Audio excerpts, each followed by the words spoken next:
Boo! Good evening. I'm starting in that way because I've got for you some scary film for the beginning. No, I'm only joking. It's the first film that I would like to promote in this Smovie evening. It's called Monsters Inc., Monsters Incorporated. And this is a very good story. I have to say that whenever I receive recommendations, most of the stories for children I have watched myself, and they don't have to be recommended for me, while all the other stories I have got no clue about. So I watched this Monster Incorporated, I can't remember when, but actually it was a very good film. The reviewers say that it's for children 5+.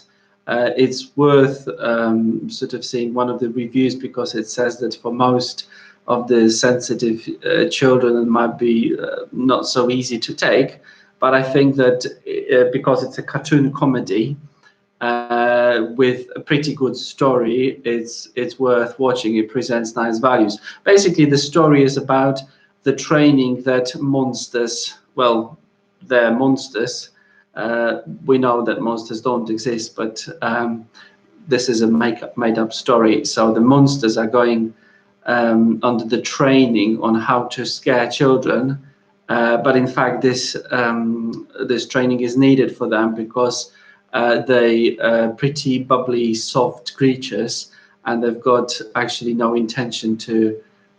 Well, I can't tell you more. You need to watch the film, really. Okay, it's a really good film. Another two stories that I've got for you are coming from recommendations, so I haven't watched them. The first story is for, I would say, older teenagers, probably 10, maybe 12+, and the parents. The story with which we are being presented in this film is about a young boy who, during the Second World War, or towards the end of the Second World War in England, is being left with no one to care for him, and he's being looked after an elderly man who lost his family. And quite soon it is revealed that this boy is not very straightforward. He's got quite a rich past, but what is interesting to see that there is a special bond between them. And I have to say that it must be something more in this film, because when I just read the review, I thought, well, this is a kind of tearful story. Maybe there's not much more into it. But I have to say that I've looked through about 3 reviews, and the lowest that the film gets is about 8 out of 10. Some reviews say 9 or even 10 out of 10. So I think that if you're looking for something that presents a good story and good values, you should really go for that film. Apparently, it's based on the book. And the third story is called A Song for Marion. Basically, this is an American story about choir mysteries, I think. So it's an obvious encouragement to those of our choir members who are maybe longing for singing, because it's not possible that much now. Basically, I just read you the first part of the review, and you will see whether it's worth watching or not. Sing for Marion ends the Toronto Film Festival on a bum note, the review says. It's an off-key drama about a crotchety old duffer who refuses to get involved with his ailing wife's choir until suddenly she can't sing anymore, and then, well, you can hum the rest. Well, I can't hum the rest.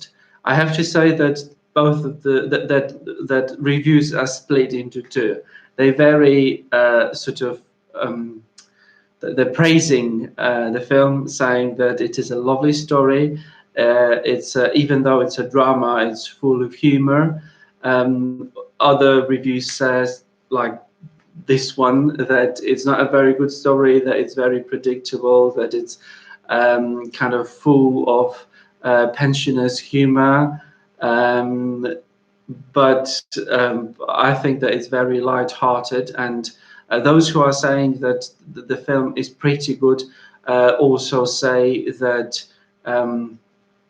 it presents good values, how people change facing the difficulties, and how the support comes from most awkward people. I don't know anyone's sense of humor. I haven't watched the film, but I've received a very good, like this film received very good recommendation from the person who was telling me that it's worth telling you about it. So maybe this will be your choice for this evening. Whatever you're going to go for, I hope that you will have a pleasant evening. I myself will be attending the service, Christian Aid ecumenical service, which is going to start at 6 o'clock on Zoom. So if you would want to join me or others, you can do that through this website. If you're not doing it and you want to head on straight away to the film, you're most welcome to. So as usually, I'm really grateful for the recommendations that I've received, and I will. I'm hoping that I will receive some more reviews, more recommendations from you. So thank you very much for sharing your favorites with me and others. So this will be it for tonight. God bless and have a really good evening. Bye bye.